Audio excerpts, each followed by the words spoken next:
کرام علی اشرف الانبیاء والمرسلین و اولادہ الطیبین الطاہرین المعصومین ولعن اللہ تعالی علی اعدائہم اجمعین اما بعد فقد قال حق سبحانہ تعالی فی کتابہ المجید و فرقان الحمید بسم اللہ الرحمن الرحیم ان اللہ و ملائکتہ یصلون علی النبی یا ایہا الذین آمنوا صلوا علیہ وسلموا تسلیما صلی اللہ محمد۔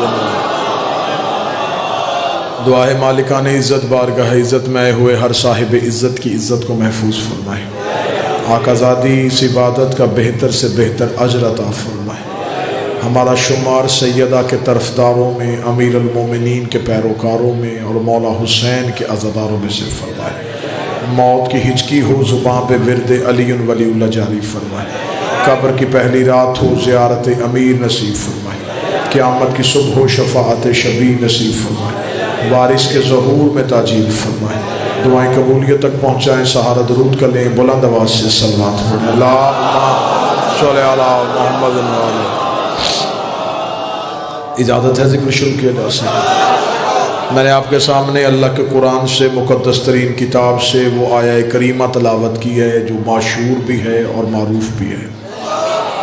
اتنی مشہور آیت ہے کہ ہر مسلمان اسے دن میں کئی بار پڑھتا ہے، اذان سے پہلے بھی پڑھتا ہے، لیکن اس میں جو اللہ کہنا چاہتا تھا مولوی نے وہ امت کو بتایا ہی نہیں۔ اس آیت کا ترجمہ جو بابا جی ہوا وہ یہ ہوا، ان اللہ و ملائکتہ یصلون علی النبی، بے شک اللہ اور اس کے فرشتے درود پڑھتے ہیں نبی پہ، یا ایھا الذین آمنوا صلوا علیہ، اے ایمان والو تم بھی درود پڑھو۔ یہاں تک مولوی نے ترجمہ کیا، اس کے بعد جو اللہ کہنا چاہتا تھا وہ بتایا ہی نہیں۔ اس کے آگے خدا نے حکم تخصیصی دیا ہے، وسلموا تسلیما، انہیں ایسے تسلیم کرو جیسے تسلیم کرنے کا حق ہے۔ بادشاہ حسین عزت عطا فرمائے، آل محمد کو صرف ماننے کا حکم نہیں، انہیں تسلیم کرنے کا حکم۔ محمد کو محمد نہیں ماننا، محمد رسول اللہ ماننا ہے۔ علی کو صرف علی نہیں ماننا، علی ولی اللہ ماننا ہے۔ لہذا خدا کہتا ہے کہ انہیں صرف مانو نہ، انہیں تسلیم کرو۔ اب میں سطر کہوں گا اور مجھے یقین ہے کہ یہ ریت پہ بیٹھے ہوئے ادب کے موتی چنتے ہیں تو ضرور چنیں گے، ان پہ تحقیق کا حکم نہیں، تسلیم کا حکم ہے۔ ان پہ تحقیق نہیں کرنی۔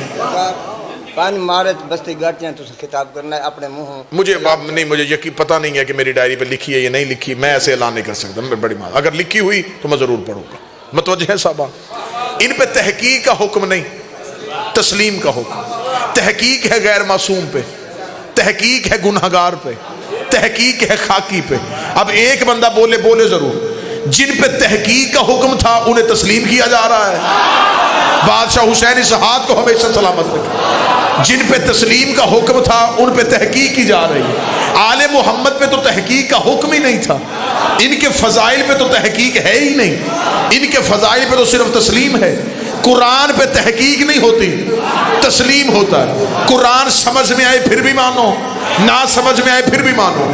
علی کا فضائل سمجھ میں آئے پھر بھی مانو، نہ سمجھ میں آئے پھر بھی مانو۔ کوئی بندہ کہے گا کہ قرآن سی کون سی آیت جو سمجھ میں نہیں آتی؟ ان گنت آیتیں میں ایسی دکھا سکتا ہوں جو عقل انسانی میں نہیں آ رہی، لیکن ہم پھر بھی تسلیم کر رہے ہیں۔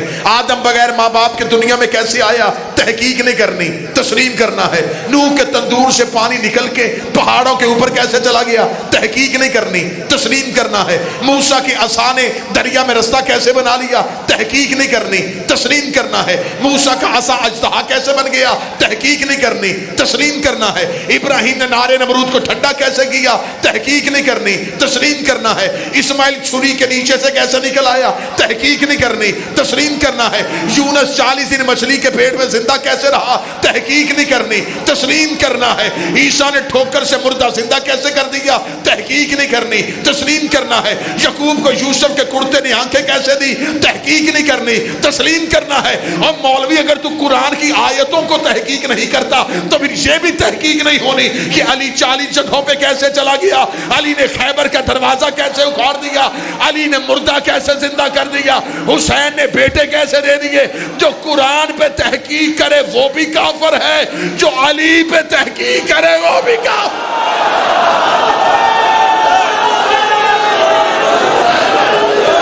بسم اللہ۔ مولا حسین عزت، قرآن میں صرف تسلیم، علی پہ صرف تسلیم، قرآن کو بھی نہیں سوچنا، علی کو بھی نہیں سوچنا، قرآن جیسی کتاب کوئی نہیں، علی جیسا امام کوئی نہیں،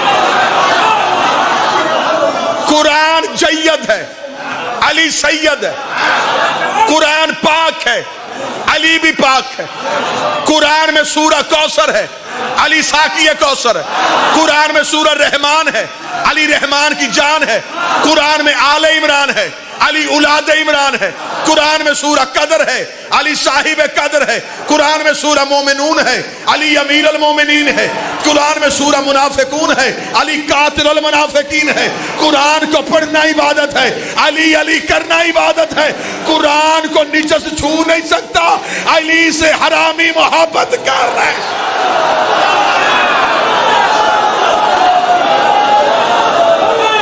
مولا حسین عزت،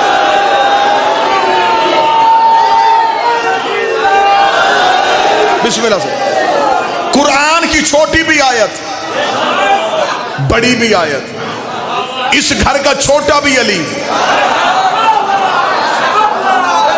اس گھر کا بڑا بھی علی، قرآن جیسی کتاب لے کے آؤ، علی جیسا امام لے کے آؤ،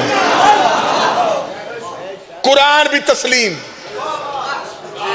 نبی بھی تسلیم، علی بھی تسلیم، سیدہ بھی تسلیم، حسن بھی تسلیم، حسین بھی تسلیم، جن کو تسلیم کیا جائے ان سے گواہ نہیں مانگے جاتے۔ بادشاہ حسین نے ہاتھوں کو سلامت رکھے جو اٹھ گئے، جن کو تسلیم کیا جائے، پھر بس تسلیم، صرف تسلیم، قرآن پہ تحقیق نہیں کرنی کہ یہ آیت حق کہہ رہی ہے کہ نہیں کہہ رہی، نبی کے فرمان پہ تحقیق نہیں کرنی، علی کے فضائل پہ تحقیق نہیں کرنی۔ درود سارے حضرات مل کے بلند آواز سے پڑھیے گا، اللہم صلی علی محمد۔ بسم اللہ سرکار، بسم اللہ سرکار، خیریت مزاج ٹھیک؟ بڑے بھائی جناب واجب الاحترام قابل سعادت احترام جناب غلام جعفر جتوئی صاحب تشریف لے آئے، سیر پھر سوا سیر۔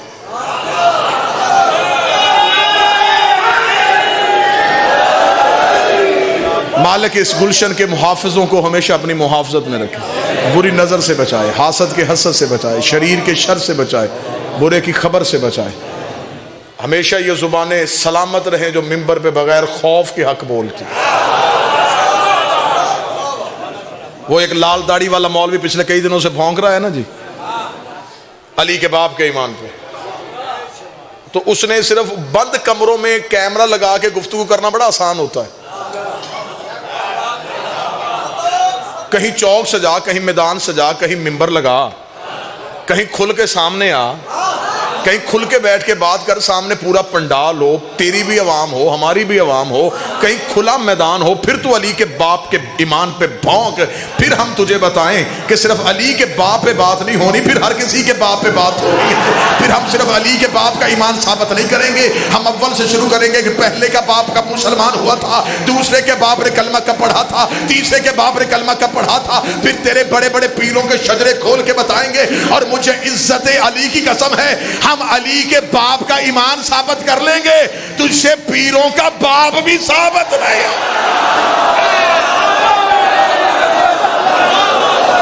سوچ کے اترنا، سوچ کے آنا۔ ہمارے چاکے بڑے کھلے ہوئے ہیں، میں سلام کرتا ہوں اہل سنت جید علماء کو جو حضرت ابو طالب کی فضیلت پہ خود دفاع کے لیے آ گیا۔ ایک آدھ دانا تو ہر گٹھری سے گندا نکل آتا ہے، جس طرح ہمارے ہاں بھی کچھ ہے تو ان کے ہاں بھی کچھ ہے۔ اگر علی کے باپ کے ایمان پہ بات ہوگی تو پھر ہر کسی کے باپ کے ایمان پہ بات ہوگی۔ پھر ہم قبول اسلام صرف علی کے باپ کا نہیں پڑھیں گے، پھر ہم بڑے بڑے بندوں کا قبول اسلام کا واقعہ پڑھیں گے۔ ابھی تو تمہاری کتابوں کی سیاہی پھیکی نہیں ہوئی، تم نے خود لکھا تھا کہ بہت بڑے بندے کے قبول اسلام کا واقعہ، جب وہ نبی کو قتل کرنے کے لیے گھر سے نکلے تھے اور رستے میں کسی نے کان میں بتا دیا تھا کہ بہن نے کلمہ پڑھ لیا ہے۔ ابھی تو تمہاری کتابوں سے وہ عبارتیں ختم نہیں ہوئی۔ جب ایک بہت بڑے بندے کے بیٹے نے شراب پی لی تھی تو باپ نے کہا تھا اسے کوڑے مارے جائیں، باپ عدل دکھانے لگا تھا، بیٹے نے شکل دکھا دی، باپ نے کہا کوڑے مارے جائیں، اسے کہا بے شک مارے، لیکن مارے وہ جس نے خود کبھی نہ پی۔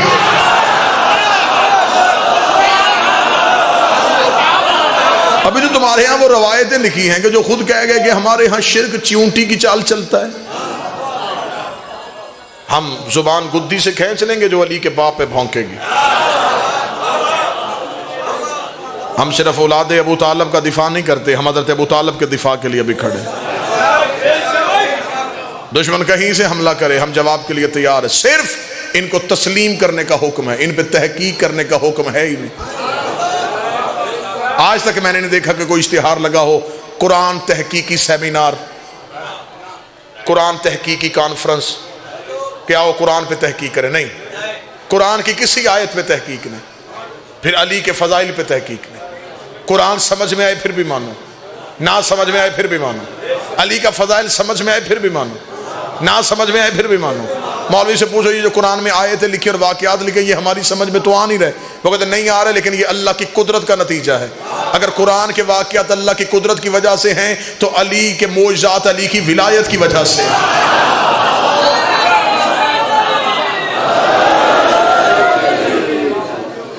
اور اللہ تسلیم کے معاملے میں اتنا سخت ہے، وہ حجت پہ تحقیق کرنے نہیں دیتا۔ اس نے کہا تھا آدم کو تسلیم کرو، جنہوں نے تسلیم کیا وہ علیہ السلام ہو گئے۔ ایک نے تحقیق کی تھی، حشر اس کا زمانے کے سامنے ہے، آج بھی بندے اٹھتے اس پہ لعنت کرتے ہیں، بیٹھتے اس پہ لعنت کرتے ہیں۔ اس کا قصور کیا تھا؟ اس کے پاس نمازیں تھیں، اس کے پاس سجدے تھے، اس کے پاس عبادت تھی، اس کے پاس تسبیحاں تھی، وہ اللہ کو مانتا تھا، اس نے اللہ کا انکار نہیں کیا تھا، اس نے اللہ کی حجت کا انکار کیا تھا۔ اس کا مطلب ہے کہ ابلیس توحید کا انکار نہیں کرتا، توحید کی حجت کا انکار کرتا ہے۔ اس نے یہ نہیں کہا تھا کہ تو اللہ نہیں، اس نے کہا تھا یہ تیری حجت نہیں ہے۔ خدا نے فوراً لعنتی بنا کے اپنی بارگاہ سے نکال دیا، نہ اس کے سجدے دیکھے، نہ اس کی نمازیں دیکھی، نہ اس کی تسبیحاں دیکھی، نہ اس کی عبادتیں دیکھی۔ میرے مالک تو غفار الذنوب ہے، تو ستار العیوب ہے، تو گناہوں کو معاف کرتا ہے، تو غلطیوں کو بخش دیتا ہے۔ تو نے ہر ایک کا قیامت کے دن ایک وقت مقرر کیا ہے کہ تمہارے اعمال کے فیصلے میں قیامت والے دن کروں گا، تمہیں جنت دینی ہے، تمہیں جہنم دینی ہے۔ لیکن تو نے ابلیس کے لیے اتنی جلدی کی، تو نے اسے سزا پہلے سنا دی، اسے ابھی کا بھی لعنتی بنا دیا۔ میرے مالک اسے اتنی جلدی لعنتی کیوں بنایا؟ فرمایا اتنی جلدی لعنتی اس لیے بنا دیا ہے کہ حجت بھی پہلی ہے، منکر بھی پہلا ہے، حجت بھی پہلی ہے، منکر بھی پہلا۔ اگر میں آج اسے اس کی نمازوں کی وجہ سے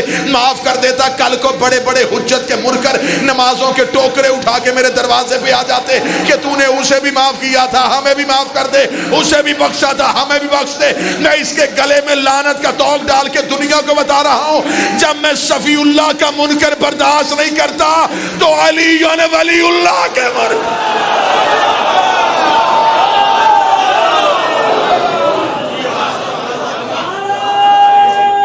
بسم اللہ سرکار۔ ان کو صرف متوجہ سامنے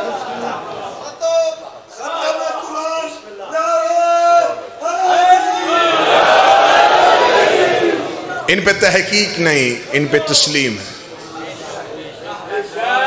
قرآن پہ تحقیق نہیں، نبی پہ تحقیق نہیں، نبی جو کہے وہ مانو۔ نبی نے کہا اللہ ہے، ہم نے دیکھا ہی نہیں، مان لیا، تسلیم کر لیا، کیونکہ اسے تسلیم کرنے کا حکم ہے۔ اس نے کہا اللہ ہے، ہم نے بغیر دیکھے کہہ دیا ہے۔ اس نے کہا جنت ہے، ہم نے کہا ہے۔ اس نے کہا فرشتہ ہے، ہم نے کہا ہے۔ وہ جو کہتے گئے ہم تسلیم کرتے گئے، اس لیے کہ تحقیق نہیں کرنی، کہاں ہے، کیسا ہے، یہ سنیں گے تو نہیں۔ اللہ حجت کے معاملے میں تحقیق نہیں دیکھتا، نبی پہ تحقیق نہیں، علی پہ تحقیق نہیں، سیدہ پہ بھی تحقیق نہیں۔ اب میرا خیال ہے کہ میں بھائی تشریف لے آئے ہیں، میں موضوع کو کھینچتا ہوا بالکل نتیجے کے قریب لے آیا. جب ان پہ تحقیق کا حکم ہی نہیں تھا پھر ہمیں بتاؤ کہ زہرا سے گواہ کیوں مانگے گئے تھے؟ میں فضائل پڑھ رہا ہوں، فضائل پڑھ رہا ہوں. جب سیدہ نے کہہ دیا تھا کہ میرا ہے تو اسے تسلیم کرنا تھا. جو انکار کر رہا ہے اس پہ تحقیق کا حکم ہے، جس کا کر رہا ہے اس پہ تسلیم کا حکم. کوئی مولوی سر پہ قرآن رکھ کے بتائے کہ ادھر صحابی ہے ادھر نبی کی بیٹی ہے، ان دونوں میں سے اللہ نے تسلیم کرنے کا حکم کس کا دیا؟ نبی کی بیٹی کا. تو پھر اسے تسلیم کرنا ہے. اب یہ نہیں دیکھنا کہ مقابلے پہ کون ہے. جب بی بی نے کہہ دیا تھا کہ یہ جگیر میری ہے تو اب تسلیم کرنا تھا. اگر بی بی کی ہوتی نا تو سیدہ دربار میں جاتی نا. بی بی کا دعویٰ کرنا اس بات کی دلیل ہے کہ شہزادی مالکن تھی. چھوٹے چھوٹے کلپ بنا کے سوشل میڈیا پہ پھینک رہے جی دیکھیں نبی کی حدیث ہے، نبیوں کا تو ورثہ نہیں ہوتا. یہ شیعوں نے ابھی بات پکڑ لی ہے، نبیوں کا ورثہ نہیں ہوتا. پورے مذہب کی چھت ایک دلیل پہ کھڑی کر رہے ہیں، نبیوں کا ورثہ نہیں ہوتا، نبیوں کا ورثہ نہیں ہوتا، نبیوں کا ورثہ نہیں ہوتا. میرے بعد بھی وکیل تشریف فرما ہے، وراثت ہوتی ہے مرنے کے بعد تقسیم، لیکن اگر زندگی میں اپنی اولاد میں سے کسی ایک کو لکھ کے دے دو تو وہ وراثت نہیں، وہ ملکیت ہوتی. نبی زندگی میں زہرا کو لکھ کے دے گئے تھے تو اس کا مطلب ہے کہ فتح وراثت نہیں، زہرا کی ملکیت تھی. جھگڑا وراثت کا تو ہے ہی نہیں، جھگڑا ہے نبی کی بیٹی کی ملکیت. ہم ذہنی طور پہ تیار ہیں دنیا کی کسی عدالت میں، اور ہمیں خبر ہے کہ جب ہم عدالتوں میں جاتے ہیں، میرے بھائی تشریف فرمائے یہ بھی مذہب کی وکالت کے لیے کئی بار عدالتوں کے سامنے گئے. عدالتوں کا مزاج یہ ہے کہ جب ہم عدالت میں مذہبی کیس کے لیے جاتے ہیں تو وہ مذہبی کتابیں نہیں دیکھتے، وہ کہتے پہلے قانون کی کتاب کھولو، قانون کی کتاب پڑھو. لہٰذا ہم ذہنی طور پہ تیار ہیں کہ پاکستان کا میجر ایکٹ بھی سامنے رکھ دیا جائے، ہم اس میں سے بھی سیدہ کو سچی ثابت کر دیں گے. صاحب دنیا کی کوئی کتاب نہ رکھی جائے، صرف پاکستان کا میجر ایکٹ رکھا جائے، پاکستان کے قانون کی کتاب رکھی جائے، ہم اس میں سے ثابت کریں گے کہ نبی کی بیٹی حق پہ تھی. جھگڑا وراثت کا نہیں تھا، جھگڑا ملکیت کا تھا، نبی لکھ کے دے کے گئے تھے. اب پاکستان کا قانون یہ کہتا ہے کہ اگر کوئی شخص مالک ہے کسی جگیر پہ اور کوئی دوسرا شخص آ کے قبضہ کر لیتا ہے، دونوں عدالت میں چلے جاتے ہیں تو گواہ مالک نے نہیں دینا، قابض نے دینا ہے. قانون سمجھنے والے بابا جی چہرے تشریف فرمائے. گواہ مالک کے ذمہ نہیں ہوتا، قابض کے ذمہ ہوتا. بی بی کی ملکیت تھی، قبضہ کیا تھا حکومت نے، گواہ سیدہ نے نہیں دینا تھا، گواہ حاکم نے دینا تھا. لیکن پاکستان کے قانون کے حساب سے یہ پہلی غلطی کہ مالک سے گواہ مانگا گیا. دوسری، جس کے خلاف مقدمہ ہو وہ جج نہیں ہوتا.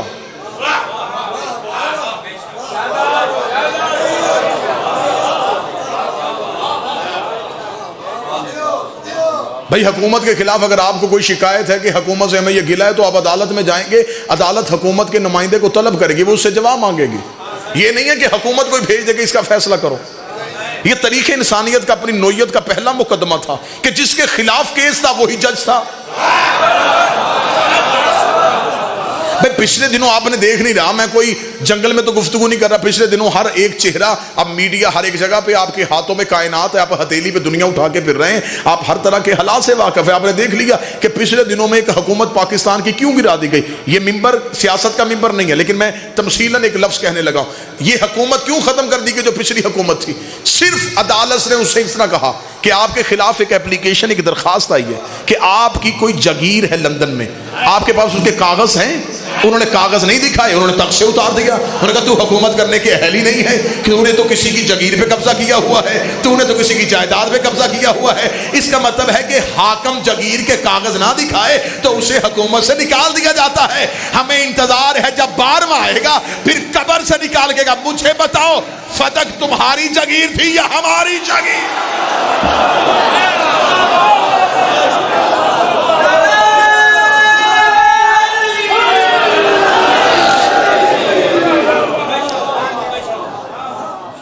یہ تاریخ انسانیت کا پہلا کیس تھا. گواہ سیدہ سے نہیں، کیونکہ سیدہ کو تسلیم کرنے کا حکم. سیدہ سے گواہ مانگا نہیں جا سکتا تھا، بنص قرآن معصوم سے گواہ مانگنے کی اجازت ہی نہیں، پھر بھی سیدہ سے گواہ مانگا گیا۔ اس کے آگے چلو تو اتنے نکات، اتنے نکتے نکلیں گے کہ ہر دور کا عادل پریشان ہو جائے گا۔ پاکستان کا قانون آج بھی کہتا ہے کہ آپ کسی جگہ کوئی متنازع جگیر ہے، کوئی پراپرٹی ہے، اس کا کیس عدالت میں چل رہا ہے، پہلے فیصلہ ہوگا پھر قبضہ دیا جائے گا۔ ایسا ہی یہاں قبضہ پہلے ہوا ہے، فیصلہ بعد میں ہوا۔ ایک دلیل دے کے تو رسول کی بیٹی نے اپنا مقدمہ سچا ثابت کر دیا تھا، جب بی بی دربار میں کھڑی تھی اور حاکم نے کہا تھا نبی کی بیٹی، ہمارے پاس ایک حدیث ہے نبیوں کا ورثہ نہیں ہوتا، نبی نہ وارث بنتے ہیں نہ وارث بناتے ہیں۔ کیا کہنے میری مخدومہ تیری عزت کے، کتنی بڑی دلیل دے گئی ہے میری شہزادی حسنین کی والدہ۔ بی بی نے دربار میں کھڑے ہو گیا، کیا کہا تو نے؟ اس نے کہا نبی کہہ کے گئے تھے کہ ہم نہ وارث بنتے ہیں نہ بناتے ہیں۔ بی بی پردے کے اندر سے بول گئی کیا کہا تو نے؟ اس نے کہا تیرے بابا کی حدیث ہے نہ وارث بنتے ہیں نہ بناتے ہیں۔ بی بی کہتی تو بتا تجھے میرے باپ کا وارث کس نے بنایا ہے؟ اگر وہ وارث بناتے ہی نہیں تو پھر تو کس تحت سے وارث بن گیا؟ ایک سوال سوشل میڈیا پہ بہت سپیڈ سے گردش کر رہا ہے کہ اگر فدق شہزادی کا حق تھا تو مولا امیر المومنین نے اپنے دور میں واپس کیوں نہیں کی؟ یہ سوال ہے جو میری قوم کے بچوں کو پریشان کر رہا ہے۔ اس کا جواب میں اپنی استدلال سے نہیں، معصوم کا فرمان سنا دیتا۔ بادشاہ سے پوچھا گیا تھا، مناقب ابن شہر عشاء میں پورا واقعہ لکھا ہے، معصوم سے پوچھا گیا مولا جب مولا امیر المومنین کا دور آیا تو علی نے فتق واپس کیوں نہیں کیا؟ جواب امام میں اتنی وسعت ہوتی ہے کہ دوسرے سوال کی نوبت ہی نہیں آتی۔ امام سے پوچھا گیا کہ مولا علی نے واپس کیوں نہیں؟ کیا کہنے میرے بادشاہ تیرے جواب کے؟ مولا نے فرمایا ہم آل محمد کا یہ مزاج ہے، جو چیز ہم سے ظلمن چھین لی جائے ہم اس پہ دوبارہ اختیار اس لیے نہیں کرتے کہ کہیں ظالم کی سزا میں کمی نہ آ جائے۔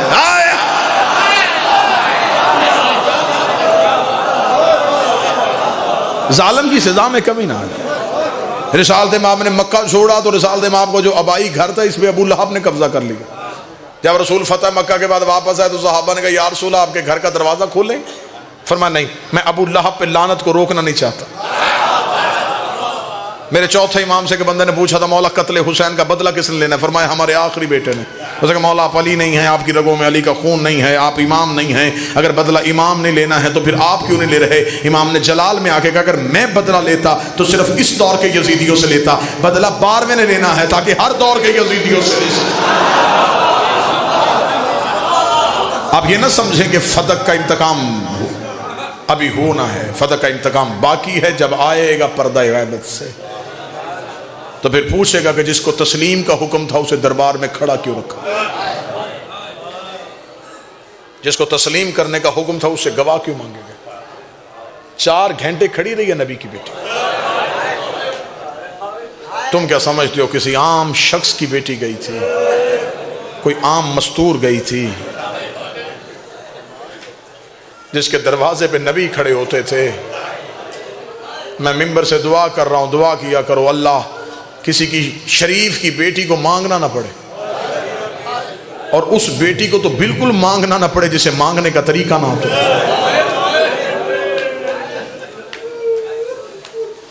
4 گھنٹے کھڑی رہی ہے دربار، صرف کھڑی نہیں رہی، سر کے بال سفید، کمر بی بی کی جھک گئی۔ بادشاہ حسین کی عزت کی قسم ہے لوگوں نے علی کی فضیلت چھپائی ہے تو سیدہ کی مصیبت چھپائی ہے۔ بابا جی صرف فضائل نہیں چھپائے گئے، سیدہ کے مصائب بھی چھپائے گئے۔ 2 سطروں میں پڑھ دی ہے بندوں نے نبی کی بیٹی کی شہادت، کھول کے پڑھی نہیں رسول کی بیٹی کی شہادت، زمانے کو پتہ نہ چل جائے کہ کتنی دکھی تھی نبی کی بیٹی۔ اب دور تبدیل ہو گیا ہے، اب زندگی سے پیار نہیں، نظریات سے پیار کرو، اب جسموں سے نہیں عقیدوں سے پیار کرو۔ کس لمحے معصومہ کی بارگاہ میں پیش ہو جانا ہے، میں معافی مانگ کے جملہ پڑھنے لگا ہوں، کچی ہے یہاں مصائب سخت سنا نہیں جاتا، اشارہ سمجھتے ہو میں اشارہ دوں گا، اشارہ سمجھ لینا، میرے بعد بھی شہباز خطابت ہیں ان سے تائید کروا لینا۔ مجھے بادشاہ حسین کی عزت کی قسم ہے ہم تمہارے ڈر سے کہہ دیتے ہیں کہ بی بی دربار سے آئی ہے،